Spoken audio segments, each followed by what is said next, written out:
Oh, hala. Dol. Naman tinir naman lagi kag kupras, Dol. Kaon naman lagi kag kupras. Kamu di ay. Unsa din yung ginakaon? Ay. Kanon eh. Ha? Kanon. Ang ginamirinda niyo unsa? Ay, tinapay. Tigpila kilo sa harina karon? 30. Ah! Nagkuan ka nga ngane kupras? Tigpilang kilo sa kupras? 60 ang kilo ani, 62 ang kilo ani, 62. Mingon ka pa nga nagmantinir lang? Ah, pwede man animo nga kung 62 ng kilo ang imo dai nang gikupras gibiligya dito. Jesus na lang noon sa anong kailangan pa may kupras magaguago pa man kaugitso na lang di kauno nimo ni. Mura man Japon bisan unsa. Sus na lang nimo. Kamo na mo ikuprasan di ba wala?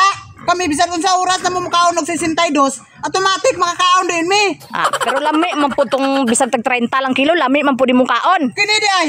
Wala guro kakatilawan eh. Ah, bisag igit-igit makakinaon na ng kupras oy. Na lang nimo.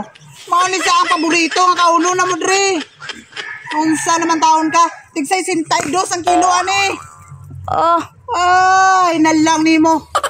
Tig 62. imo pa nang gikupras dia kol daw may pulos pa na. Ano magbuot man ka? Nga kuha man ning kalubinan, dili man nimo ah. Ah, imo na di ko binla na do kailan ni Uncle Naldo man ni nagpataka dalaman ka ng hala. Parang ilaha dito sa pikas wala gid ka kabalo. Unsay dagan sa panahon unsa biya ka? Hala. Di ba ikaw man to si Bokol? Unsa di ay? Hala wala lahi man to imo kay lang Uncle Naldo man di nga kuprasan dili man ni imo dre na unsa naman ka nagpataka taka hala. Si Piat day ko. Nagpadayaw-dayaw. Ay amo ah.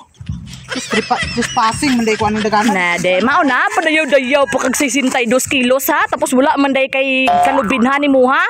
Na dra dito imo kay pila man to ka buok nga lubin nimo ha.